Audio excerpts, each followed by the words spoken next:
पहले ओपीडीज में जोड़ों के दर्द को लेके बूढ़े लोग आते थे। आपके जोड़ जो हैं वो हरकत करने के लिए बने हुए हैं।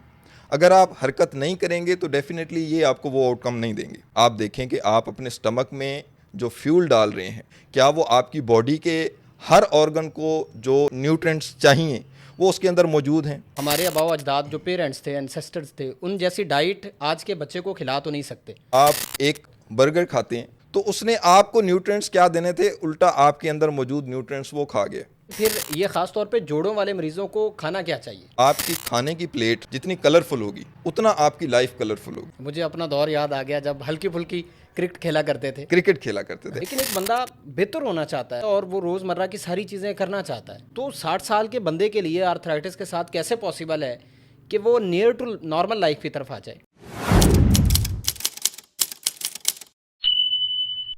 अगर आपको जोड़ों का मसला है या आप कोई भी ओपिनियन लेना चाहते हैं तो ये ऑलमोस्ट 30 मिनट का पॉडकास्ट आपको बहुत कुछ सिखाने जा रहा है। इसमें हम डिस्कस करेंगे कि आर्थराइटिस क्या होती है, ख़ास तौर पे आजकल नौजवानों के अंदर बहुत ज़्यादा प्रेवलेंट है और बूढ़े लोगों के अंदर, और इससे कैसे बचा जा सकता है, और इस सारी चीज़ के अंदर फिजियोथेरापी लोगों की कैसे हेल्प कर सकती है।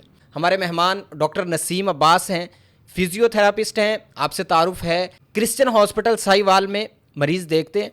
डॉक्टर साहब आप कैसे हैं? मैं ठीक हूँ सर, अल्हम्दुलिल्लाह। डॉक्टर साहब, एक बड़ा ही आप समझें कि परेशान कुन ट्रेंड है। पहले ओपीडीज़ में जोड़ों के दर्द को लेके बूढ़े लोग आते थे, मतलब जिनकी उम्र 50 साल होती थी। आज अब हम देखते हैं तो 25 से 30 साल की उम्र के बहुत सारे लोग जोड़ों के दर्द के साथ आ रहे होते हैं, ख़ास तौर पे नी जॉइंट पेन के साथ। तो ये बहुत बड़ा शिफ्ट है, यानी 5 से 10 सालों के अंदर हम देख रहे हैं। तो इसकी क्या वजूहत है? डॉक्टर साहब, ये जिस बीमारी की आप बात कर रहे हैं इसको आर्थराइटिस कहते हैं। आर्थराइटिस बेसिकली एक इन्फ्लेमेटरी डिजीज़ है, एक सूजन की बीमारी है जो जोड़ों के अंदर शुरू होती है। और इसका नुकसान ये होता है कि जोड़ के अंदर तोड़ फोड़ का प्रोसेस स्टार्ट कर देती है। मिसाल के तौर पर अगर एक जोड़ को दो हड्डियां मिलके बना रही हैं, कुछ मसल्स मिलके बना रहे हैं, उसके अंदर कुछ कार्टिलेज होते हैं जो नरम हड्डी जिसको बोलते हैं, तो ये सारी चीज़ें उसके अंदर तोड़ फोड़ का शिकार हो जाती हैं, जिसको आप आर्थराइटिस कहते हैं। अब ये एक ऐसी बीमारी है जो पहले हमें 50 साल 60 साल की उम्र से ज़्यादा के लोगों में नज़र आती थी, लेकिन आज अगर आप देखें तो ओपीडी में आने वाले 100 पेशेंट्स में से तकरीबन 30 से 35 पेशेंट ऐसे होते हैं जिनकी उम्र तकरीबन 25 से 30 साल या 35 साल की हद तक होती है। तो इसकी क्या वजह हो सकती है कि ये यंग एज के अंदर बहुत ज़्यादा प्रेवलेंट हो गई है? डॉक्टर साहब, इसके अंदर दो चीज़ें बहुत प्रोमिनेंट हैं जो मुझे नज़र आती हैं। एक तो लोगों का लाइफस्टाइल बहुत ख़राब हो गया। सेकेंडली जो यंग जनरेशन है इसके अंदर स्ट्रेस का फैक्टर बहुत ज़्यादा है। अगर मैं लाइफस्टाइल की बात करूं तो उसके अंदर सबसे ज़्यादा चीज़ जो डिस्टर्बिंग है वो इनकी डाइट और इनका सेडेंट्री लाइफस्टाइल है। बेसिकली आपके जोड़ जो हैं वो हरकत करने के लिए बने हुए हैं। अगर आप हरकत नहीं करेंगे तो डेफिनेटली ये आपको वो आउटकम नहीं देंगे। मैं आपको एक छोटी सी कहावत बताता हूँ कि अल्लाह ताला ने कायनात में हर चीज़ को मुतहरिक पैदा किया है। जो चीज़ जहाँ रुक जाती है वो वहाँ फना हो जाती है या उसके अंदर तोड़ फोड़ का प्रोसेस स्टार्ट हो जाता है। इसी तरह से इंसान को हरकत करने के लिए बनाया गया, उसके जोड़ों का काम ही हरकत करना है। लेकिन आपने अपने जोड़ों से काम लेना नहीं है। आपने सुबह उठना है, गाड़ी में बैठना है, ऑफिस जाना है, फिर वापस आके सो जाना है। आपने कोई फिज़िकल एक्टिविटी नहीं करनी है, तो डेफिनेटली आपके जोड़ आपका साथ नहीं दे पाएंगे। डॉक्टर साहब, दूसरा जो फैक्टर है वो डाइट है। आजकल लोगों के अंदर डाइट का इतना ज़्यादा मसला है कि आपकी बॉडी को वो न्यूट्रिशन ही नहीं मिल रही है। बेसिकली आपका जो स्टमक है वो एक पावर हाउस है जिसने आपकी बॉडी के सारे ऑर्गन्स को, हर जोड़ को, हर मसल को न्यूट्रिशन प्रोवाइड करनी है। अब आप अपने स्टमक के अंदर जो डालेंगे वो आपकी बॉडी को मिलेगा। मैं इसकी एक एग्जांपल देता हूँ कि आपके पास एक गाड़ी है, आप उसका फ्यूल जो है उसके अंदर डलवाते हैं। अगर उस फ्यूल के अंदर एफिशिएंसी नहीं है, उसके अंदर कचरा है, वो प्योर नहीं है, तो आपका इंजन डेफिनेटली उसके अंदर डैमेज होना स्टार्ट हो जाएगा, स्ट्रेस में आएगा। जितना आपकी गाड़ी ने अगर आपका 100 साल तक साथ देना था, इस तरह के फ्यूल के साथ वो आपका 30 साल 35 साल के बाद वो जवाब दे जाएगी, वो आपका साथ नहीं दे पाएगी। सिमिलरली आप एक गाड़ी की तरह अपनी बॉडी को लें, आप देखें कि आप अपने स्टमक में जो फ्यूल डाल रहे हैं वो ठीक है, वो एफिशिएंट है, क्या वो आपकी बॉडी के हर ऑर्गन को जो न्यूट्रिएंट्स चाहिए वो उसके अंदर मौजूद हैं। अगर वो उसके अंदर मौजूद नहीं है तो डेफिनेटली फिर आप ये कंप्लेन नहीं कर सकते हैं कि जी लोग 50 साल 60 साल तक सेहतमंद रहते हैं और मैं 30 साल की उम्र के बाद बीमार क्यों हो गया हूँ। ये वो क्वेश्चन है जो आपको अपने आप से कॉमन पूछना क्वेश्चन चाहिए। है जो यंग लोग पूछते हैं कि जी मेरे साथ गलत क्या हुआ है। डेफिनेटली। लेकिन डॉक्टर साहब एक मुआशरे के अंदर शिफ्ट तो आनी है। आप हमारे आबाओ अजदाद जो पेरेंट्स थे, एंसेस्टर्स थे, उन जैसी डाइट आज के बच्चे को खिला तो नहीं सकते। डेफिनेटली उसने फास्ट फूड भी खानी है, उसने कोल्ड ड्रिंक्स भी पीनी है, मतलब वो देसी खुराक, नेचुरल खुराक की तरफ वो 100% नहीं रह पाएगा। तो वो कौन सा बेसिक क्राइटेरिया है जो मिनिमम पूरा करना है जिसकी वजह से एक बंदा हेल्दी रहे और उसको जोड़ों के मसाइल ना हो? डॉक्टर साहब इसको एक्सप्लेन मैं इस तरह से करूँगा कि आपको सबसे पहले तो ये पता होना चाहिए कि जो चीज़ आप ले रहे हैं डाइट में उसके फ़ायदे ज़्यादा हैं या उसके नुकसानात ज़्यादा हैं। मैं आपको एक छोटी सी एग्जांपल देता हूँ कि आप एक बर्गर खाते हैं जिसके अंदर फ्राइड चिकन होता है जिसको प्रोसेस किया गया होता है। अब इस बर्गर को आप इससे न्यूट्रिएंट्स क्या लेंगे, इससे एनर्जी क्या लेंगे, उल्टा ये आपकी एनर्जी को कंज्यूम करता है। एक तो इसके अंदर जब ये प्रोसेस होता है तो इसके अंदर से जितने भी न्यूट्रिएंट्स हैं वो ख़त्म हो जाते हैं। जब आप इसको अपने स्टमक में डाल लेते हैं तो उल्टा आपके स्टमक की एनर्जी लगती है इसको प्रोसेस करने में, इसको डाइजेस्ट करने में। अब इसके अंदर कोई एनर्जी तो है नहीं जो आपको मिलेगी, उल्टा इसको बाहर निकालने की कोशिश करती है बॉडी कि जल्दी से जल्दी इससे छुटकारा हासिल किया जाए। अब उसके अंदर मज़ीद उसकी एनर्जी लगती है, तो उसने आपको न्यूट्रिएंट्स क्या देने थे, उल्टा आपके अंदर मौजूद न्यूट्रिएंट्स वो खा गए। जब आपको इस चीज़ का पता होगा तो डेफिनेटली आप सोचेंगे। मैं यही क्वेश्चन मेरे पेशेंट्स भी मुझसे करते हैं कि आपका दिल कर रहा है एक चीज़ खाने का तो आप उसको किस तरह से अवॉइड कर सकते हैं। तो मैं ये कहता हूँ कि आप अपने ज़ुबान से ना सोचें, आप ये ना सोचें कि इसको खाने से कैसा टेस्ट आएगा, बल्कि आप अपने स्टमक से सोचें, अपनी बॉडी को सामने रख के सोचें कि जो डाइट है वो बेसिकली आपकी बॉडी की रिक्वायरमेंट को पूरा करने के लिए, ना कि सिर्फ आपकी ज़ुबान की रिक्वायरमेंट को पूरा करने के लिए। तो डॉक्टर साहब मेरा भी यही सवाल है कि फिर ये ख़ास तौर पे जोड़ों वाले मरीज़ों को खाना क्या चाहिए? डॉक्टर साहब इसके अंदर अगर मैं मुख्तसरन दो फ़िक्रों में बताऊं तो इसका ये मतलब है कि आपकी खाने की प्लेट जितनी कलरफुल होगी उतना आपकी लाइफ कलरफुल होगी। इसका क्या मतलब है? इसका मतलब है कि आपके खाने की प्लेट के अंदर हर वो पोर्शन होना चाहिए जो आपकी बॉडी को चाहिए। मैं मिसाल देता हूँ कि आपको आर्थराइटिस का मसला है तो ये एक इन्फ्लेमेटरी प्रोसेस है, मतलब इसके अंदर सूजन होती है, सोजिश होती है। एग्जैक्टली। तो आपके खाने में वो चीज़ें शामिल हों जो सोजिश को कम करती हैं, जैसे कि सब्जियां हैं, फ्रूट्स हैं, ये बेसिकली एंटी इन्फ्लेमेटरी इफ़ेक्ट्स होते हैं इसके अंदर। इसी तरह से ड्राई फ्रूट्स हैं, इनके अंदर एंटी इन्फ्लेमेटरी इफ़ेक्ट्स होते हैं। सिमिलरली आपकी बोन्स, आपकी कोलेजन जो आपके आर्थराइटिस के अंदर सबसे पहले अफेक्ट होती है, उसको कैल्शियम चाहिए, उसको विटामिन डी चाहिए, उसको विटामिन के चाहिए, जो कि आपको डेयरी प्रोडक्ट्स से मिल रहा होता है। आप दूध का इस्तेमाल करें, आप दही का इस्तेमाल करें। सिमिलरली आपके पट्ठे हैं, इनको प्रोटीन चाहिए। प्रोटीन के लिए आप सबसे सस्ता और सबसे इफ़ेक्टिव जो वे है वो आप एग्स का इस्तेमाल कर सकते हैं, आप अंडे खा सकते हैं। अगर आपको साथ में मोटापा है, ओबीज़ हैं आप, तो आप अंडे में से उसकी जर्दी निकाल दें क्योंकि वो फैट को बढ़ाती है। बिल्कुल। तो अगर आप ज़्यादा अफोर्ड कर सकते हैं तो आप मटन ले सकते हैं, चिकन ले सकते हैं, इसी तरह आप फ़िश ले सकते हैं जो कि आपको प्रोटीन। बहुत सारे लोग पाए खाने के बड़े शौकीन होते हैं और पाए बड़े इफ़ेक्टिव हैं, आपको एक स्ट्रेंथ देते हैं। आपकी जो कोलेजन है, जो आपकी नरम हड्डी जोड़ के अंदर मौजूद होती है, इसको बड़ी स्ट्रेंथ मिलती है पाए खाने से, क्योंकि इसके अंदर रॉ कोलेजन होती है जो कि डायरेक्टली आपकी कोलेजन को स्ट्रेंथन कर रही होती है। यंग लोगों को कौन सी गेम करनी चाहिए अगर वो 25 से 35 साल की उम्र में है जो उनकी बॉडी के लिए बेस्ट? डॉक्टर साहब इसके लिए मैं एक सिंपल सी चीज़ कहना चाहता हूँ सारे लोगों से, मतलब जो यंग लोग हैं और जो ओल्ड लोग हैं जिनको आर्थराइटिस हो गया है या अभी स्टार्ट हो रहा है। मेरे पास हॉस्पिटल में ऐसे लोग आते हैं तो मैं उनसे सिर्फ एक क्वेश्चन करता हूँ कि आप अपने लिए क्या करते हैं। आप सारा दिन काम करते हैं, आपकी सुबह से शाम तक की रूटीन है, उसके अंदर आप अपने लिए कितना टाइम निकालते हैं। तो मुझे डेफिनेटली पेशेंट ये कहते हैं कि ये जो हम कर रहे हैं डेफिनेटली वो हमारे लिए ही है। मैं कहता हूँ कि नहीं, वो तो ज़रूरत है, वो आप पैसे कमाने के लिए कर रहे हैं, बच्चों के लिए, फैमिली के लिए कर रहे हैं, आप अपने लिए क्या कर रहे हैं। तो वो पूछते हैं अपने लिए करने का क्या मतलब है। मैं कहता हूँ कि आपको बचपन में जो चीज़ें पसंद थीं, आप खेलना चाहते थे, आपको फुटबॉल पसंद था, आपको टेनिस पसंद था, आप क्रिकेट खेलते थे, उनमें से कितनी एक्टिविटीज़ हैं जो आज आप करते हैं। तो इसका कोई जवाब नहीं होता उनके पास, क्योंकि वो सारी चीज़ें जो इंसान अपने लिए करता होता है बचपन में, वो बड़े होने तक कहीं गुम हो जाती हैं, वो रहती नहीं है। तो उनमें से कोई आप एक एक्टिविटी उठाएं जो आपको बचपन में पसंद थी, उसको आप आगे लेके चलें ज़िंदगी में, वो आपको कभी भी बीमार नहीं होने देगी। एक तो उससे आपकी बॉडी सेहतमंद रहेगी, दूसरा आपको एक मेंटल सुकून मिलेगा, आपको ज़हनी तौर पे आप बड़े मुतमैन हो जाएंगे। Sense of satisfaction, sense of satisfaction, आपको एक फीलिंग आएगी लाइक जैसे आप बचपन में थे, आप आज भी वैसे हैं। मुझे अपना दौर याद आ गया जब हल्की फुल्की क्रिकेट खेला करते थे। आज आप देखें कि हम डॉक्टर्स हैं, हम सारा दिन हॉस्पिटल में गुजारते हैं, पेशेंट्स देखते हैं, लेकिन संडे के दिन मैं कोशिश करता हूं कि मैं अपनी कॉलोनी के अंदर बच्चों के साथ क्रिकेट खेलूं या मैं फुटबॉल खेलूं, तो मुझे वो खेलने के बाद अपना बचपन याद आ जाता है, और मैं जितना पुरसकून फील करता हूं शायद मैं किसी और एक्टिविटी में नहीं करता। तो मैं उन सब लोगों को यही मैसेज देना चाहता हूं कि आपको जो भी चीज़ें पसंद थी बचपन में, उनमें से कोई एक एक्टिविटी आप उठाइए, अपने बच्चों के साथ खेलिए।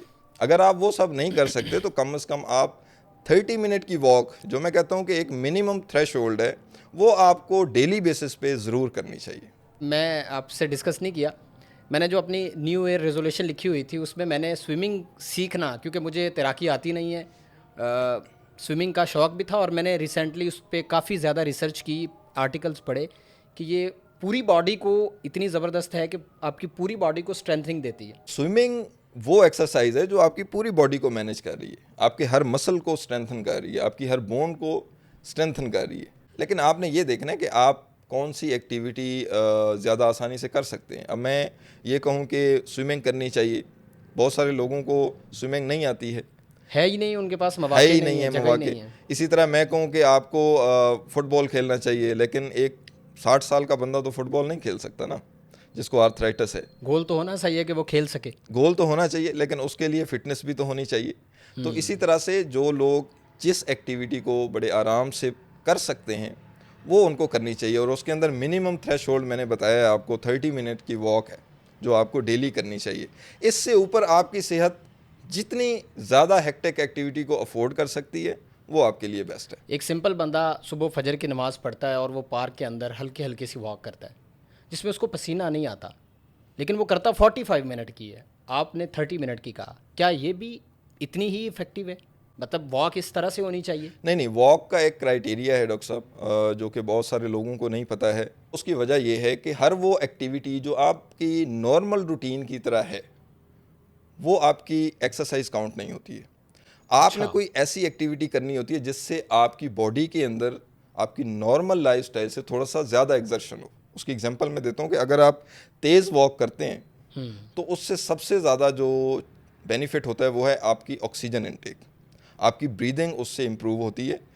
इसकी एग्जांपल मैं देता हूँ कि अगर आपके लंग्स नॉर्मल लाइफस्टाइल में 1.5 लीटर ऑक्सीजन जो है वो इनटेक ले रहे होते हैं, तो जब आप तेज़ वॉक करते हैं तो वो 3-4 लीटर पे चली जाती है। एग्जैक्टली। उसका फ़ायदा ये होता है कि आपकी बॉडी के अंदर बहुत सारे ऐसे सेल्स होते हैं जो कि 50% ऑक्सीजन ले रहे होते हैं, किसी को उससे भी कम मिल रही होती है, तो बेसिकली एक सेमी लिविंग कंडीशन में होते हैं। जब उनको 90% ऑक्सीजन मिलेगी जब आप तेज़ वॉक करेंगे, क्योंकि आपकी ऑक्सीजन इनटेक बढ़ गई है, तो आपके हर सेल को अगर 90% ऑक्सीजन मिलेगी तो वो इम्प्रूव करेगा, उसके अंदर जान आएगी, जिससे आपकी बॉडी इम्प्रूव करेगी। इसी तरह से आपकी जो मसल फंक्शनिंग है वो उसमें बूस्ट हो जाती है, आपकी बॉडी का हर मसल एक्टिव हो जाता है उसमें। जो पूरे 23 घंटे सोया रहा, आपने 1 घंटा वॉक की तो उसको भी पता चला कि मैंने भी कोई काम करना है। इसी तरह से आपके सारी बॉडी के जितने भी फंक्शंस हैं वो उसमें बूस्ट हो जाते हैं, वो इम्प्रूव हो जाते हैं। यहाँ तक तो हमने डिस्कस किया कि आर्थराइटिस से बचा कैसे जा सकता है, या यंग लोगों के अंदर जो आर्थराइटिस डेवलप हो रही है उसको कैसे रोका जा सकता है। लेकिन एक बूढ़ा इंसान जिसको आर्थराइटिस ऑलरेडी हो चुकी है वो कैसे शुरू करे और वो इस प्रोसेस को कैसे लेके चले कि वो लंबी ज़िंदगी, बेहतरीन ज़िंदगी और जोड़ों के दर्दों के बगैर गुजार सकें? डॉक्टर साहब, इसके अंदर सबसे पहली चीज़ जो एक आर्थराइटिस के पेशेंट को पता होनी चाहिए वो उसके प्रिवेंटिव मेजर्स हैं कि उसको डेली लाइफस्टाइल के अंदर कौन कौन सी एक्टिविटीज़ नहीं करनी है। जैसे कि एक आर्थराइटिस का पेशेंट है, उसके घर के अंदर सीढ़ियाँ मौजूद हैं और वो फ्रीक्वेंटली डेली सीढ़ियाँ चढ़ता है पेन के साथ, तो ये वो एक्टिविटीज़ हैं जो उसके उस तोड़ फोड़ के प्रोसेस को फास्ट कर देती हैं। इसी तरह से उसको पाँव के बल नीचे नहीं बैठना चाहिए। पाँव के बल आप जब नीचे बैठते हैं तो आपके जोड़ के ऊपर प्रेशर पड़ता है। अब क्योंकि वहाँ पे ऑलरेडी इन्फ्लेमेशन चल रही है, वहाँ पे ऑलरेडी तोड़ फोड़ चल रही है, तो वो फास्ट हो जाती है। वो आपको नहीं करना चाहिए। आपको बेसिकली जब आपने बैठना है तो आपको चेयर का इस्तेमाल करना चाहिए, आपको स्टूल का इस्तेमाल करना चाहिए। बहुत सारे लोग वॉशरूम में जाते हैं तो वो सीट का इस्तेमाल करते हैं, जो कि बहुत पेनफुल होता है उनके लिए। अब उनको पता नहीं होता कि ये चीज़ हमें नुकसान दे रही होती है, लेकिन वो उनके इस प्रोसेस को फास्ट कर देती है। सिमिलरली उनको कमोड का इस्तेमाल करना चाहिए, सीट का इस्तेमाल करना चाहिए। अगर आपने नमाज़ पढ़नी है तो आप कुर्सी का इस्तेमाल कर सकते हैं। सिमिलरली इस तरह की सारी एक्टिविटीज़, बेसिकली मैं ये कहूँगा कि हर वो एक्टिविटी जो आपके दर्द को बढ़ा देती है, वो एक इंडिकेशन है कि आपको वो एक्टिविटी नहीं करनी है। आप एक कंफर्टेबल माहौल में रहें जिसके अंदर आपके जोड़ों के अंदर दर्द कम से कम हो। डॉक्टर साहब, ये तो एहतियात है, ये तो वो चीज़ें हैं जो उन्होंने नहीं करनी। लेकिन एक बंदा बेहतर होना चाहता है, वो इससे जान छुड़ाना चाहता है और वो रोज़मर्रा की सारी चीज़ें करना चाहता है। तो 60 साल के बंदे के लिए आर्थराइटिस के साथ कैसे पॉसिबल है कि वो नियर टू नॉर्मल लाइफ की तरफ आ जाए? डॉक्टर साहब, उसके अंदर सबसे मेन प्रायोरिटी जो पेशेंट की होती है वो पेन मैनेजमेंट होती है, कि बेसिकली उसको नॉर्मल लाइफस्टाइल में अपने कामों के दौरान में पेन ना हो। तो पेन मैनेजमेंट के लिए मैं हमेशा रिकमेंड करता हूँ कि आपको फिजियोथेरेपी करवानी चाहिए। ये एक conservative method of pain management है और इसके अंदर कोई रिस्क फैक्टर्स नहीं है, कोई नुकसान नहीं है इसका। जैसे कि आप मेडिकेशन ले रहे हैं अगर पेन मैनेजमेंट के लिए, तो उसके और भी बहुत ज़्यादा साइड इफ़ेक्ट्स होते हैं और आपको बड़ा केयरफुल रहना पड़ता है। अगर आप हाइपरटेंसिव हैं, डायबिटिक हैं, तो इस तरह की कोई प्रिकॉशंस जो हैं वो फिजियोथेरेपी में रिस्क का बायस नहीं बनती हैं। इसलिए फ़िज़ियोथेरेपी बहुत इंपॉर्टेंट है। अगर मैं फ़िज़ियो के अंदर डीप जाऊं तो इसके अंदर जो प्रोटोकॉल्स यूज़ होते हैं, ऑल दो के वो हर पेशेंट के लिए अलग होते हैं, लेकिन एक जनरल में ओवरव्यू दूं, उसके अंदर हम थेराप्यूटिक सोनोग्राफी का इस्तेमाल करते हैं, जिसका पर्पज़ होता है आपकी हीलिंग को प्रमोट करना। बेसिकली जोड़ के अंदर जो तोड़ फोड़ चल रही है, उसके अंदर जो इन्फ्लेमेटरी प्रोसेस चल रहा है, उसको कम करना और उसकी हीलिंग को प्रमोट करना, ये थेराप्यूटिक सोनोग्राफी का काम होता है, जो कि हम पेशेंट को प्रोवाइड करते हैं। सेकेंडली, मस्कुलर स्टिमुलेशन दी जाती हैं कि जो आपके पट्टे हैं जोड़ के अंदर वो इनएक्टिव हो गए हैं क्योंकि आप डेली एक्टिविटीज़ कर नहीं रहे हैं, तो उसको उससे स्टिमुलेशन मिलती है जिससे उसकी ब्लड सप्लाई इंप्रूव करती है। सिमिलरली नर्व स्टिमुलेशन दी जाती है जो कि आपके पेन को कम करती है। ये सेम उसी तरीके से काम करती है जिस तरह से एक पेन किलर काम करती है। इसके अंदर जो नर्व के अंदर पेन ट्रैवल कर रहा होता है वो सबसाइड हो जाता है, जिसको हम ट्रांसक्यूटेनियस इलेक्ट्रिकल नर्व स्टिमुलेशन कहते हैं। सिमिलरली आपको IR थेरेपी दी जाती है जिसके अंदर आपकी हीलिंग प्रोमोट होती है, आपके मसल्स एक्टिव होते हैं और आपके उस जोड़ तक हर वो न्यूट्रिएंट पहुंचता है जो बेसिकली नहीं पहुंच रहा होता। तो इस तरह से हम पेशेंट को कवर करने की कोशिश करते हैं। इसी तरह से एक कस्टमाइज्ड एक्सरसाइज प्लान होता है जिसके अंदर पेशेंट को डिफरेंट तरह की एक्सरसाइजेस करवाई जाती हैं, जो कि हर पेशेंट टू पेशेंट वेरी करती हैं, क्योंकि बहुत सारे पेशेंट कुछ एक्सरसाइज नहीं कर सकते, तो उनके लिए अल्टरनेटिव एक्सरसाइजेस डिज़ाइन की जाती हैं बाय अ फिजियोथेरेपिस्ट, जो कि उसके लिए बेनिफिशियल होती हैं। आर्थराइटिस के बहुत सारे मरीज़ डॉक्टर साहब घर में एक्सरसाइजेस स्टार्ट करते हैं, नेट से देखते हैं, किसी से पूछ लेते हैं, तो वो भी इफ़ेक्टिव हैं इतनी जितनी आप बता रहे हैं कि ये सारी मोडेलिटीज़ के थ्रू इफ़ेक्टिवनेस आती है? डॉक्टर साहब, उसके अंदर मैं ये कहना चाहता हूँ कि हर एक्सरसाइज हर पेशेंट के लिए सूटेबल नहीं है। हर वो एक्सरसाइज जो एक डॉक्टर की सुपरविजन में कराई जाती है, that is not equal to that exercise जो आप एक नेट से देख के कर रहे हैं या आप अपने बलबोते पे कर रहे हैं। वो क्यों? उसकी रीज़न ये है डॉक्टर साहब कि आपकी कंडीशन के मुताबिक ये वेरी करता है कि आपके जोड़ की क्या कंडीशन है, आपके पट्ठों की क्या कंडीशन है, आपके कौन से पट्ठे वीक हैं, कौन से स्ट्रॉन्ग हैं। जो एक डॉक्टर की सुपरविजन में आप एक्सरसाइज करते हैं, that is not equal to that exercise जो आप इंटरनेट से देख के, यूट्यूब से देख के कर रहे हैं। वो एक एवरेज पेशेंट के लिए होती है, लेकिन वो हर पेशेंट के ऊपर सूट नहीं करती है। इसीलिए ये ज़रूरी है कि आपकी कंडीशन के मुताबिक जो एक्सरसाइज प्लान तैयार होना है वो एक डॉक्टर की सुपरविज़न में होना चाहिए, वो एक फिजियोथेरेपिस्ट की सुपरविज़न में होना चाहिए, जो कि ये असेसमेंट करेगा पहले कि आपके कौन से मसल्स वीक हैं, कौन से स्ट्रॉन्ग हैं। जो स्ट्रॉन्ग हैं उनको छोड़ के जो वीक हैं उनकी स्ट्रेंथनिंग पे काम किया जाएगा, जो कि टारगेटेड मसल्स एक्सरसाइजेज होती हैं, जो कि टू दी पॉइंट होती हैं। इसी तरह से अगर आप एक जनरलाइज्ड एक्सरसाइज कर रहे हैं जिसका बेनिफिट नहीं हो रहा, उल्टा आपको पेन हो रहा है, तो उससे बेहतर है कि आप एक फिजियोथेरेपिस्ट के पास जाएं, उसको विजिट करें और अपना एक एक्सरसाइज प्लान उसके साथ बैठ के डिस्कस करें और वो लेके आप उसको घर पे कैरी ऑन करें। मतलब आप प्लान लेके एक्सरसाइजेज सीख के घर पे कर सकते हैं। डेफिनेटली आप विज़िट करें, अपने डॉक्टर से आप डिस्कस करें, फिजियोथेरेपिस्ट से डिस्कस करें और उसके बाद आपको वो जो रिकमेंड करता है उसको आप कैरी ऑन करें। घर पे भी आप कर सकते हैं। डॉक्टर साहब, एक बहुत ही कॉमन मसला है, कहा यह जाता है कि sitting is the new smoking, और सिटिंग इस जनरेशन को जितना नुकसान दे रही है शायद वेपिंग नहीं दे रही। आपका फील्ड है, सिटिंग के अंदर आपके पट्टे वीक हो जाते हैं, तो आप क्या कहना चाहेंगे ख़ास तौर पे बच्चों के लिए जो कि आजकल गैजेट्स के आसपास बैठे रहते हैं और कई कई घंटे बैठे रहते हैं, यंग लोगों के लिए जो कि बिस्तरों पे लेटे रहते हैं, यूनिवर्सिटी गए, कॉलेज गए, उसके बाद उनकी कोई एक्टिविटी नहीं है, तो ये कितनी डेंजरस है? डॉक्टर साहब, यंग जनरेशन को मैं ये कहना चाहता हूँ कि अपने कंफर्ट जोन को तोड़ें, थोड़ा सा फिज़िकल एक्टिविटीज़ की तरफ आएँ, थोड़ा सा अपनी बॉडी की तरफ ध्यान दें, आपकी सेहत क्या है, वो किस तरह से लेके आप चल रहे हैं, उस पर थोड़ा सा फोकस करें। और जो बड़े लोग हैं, जो काम करने वाली जनरेशन है, उनको मैं ये कहना चाहता हूँ कि पैसा प्रायोरिटी नहीं है ज़िंदगी में। ज़िंदगी में आपकी सेहत प्रायोरिटी है, और उसकी वजह यह है कि अगर सेहत है तो आप ये पैसा कई बार बना सकते हैं।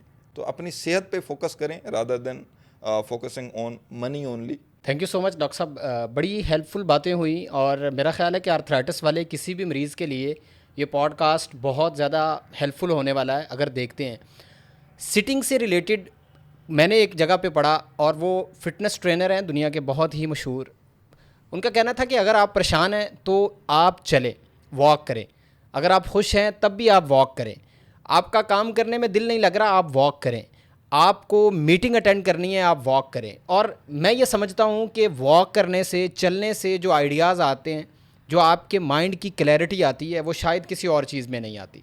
ये पॉडकास्ट हर उस इंसान के साथ शेयर कीजिए जिसको आप इम्पॉर्टेंट समझते हैं और उसको जोड़ों का कोई ना कोई प्रॉब्लम है।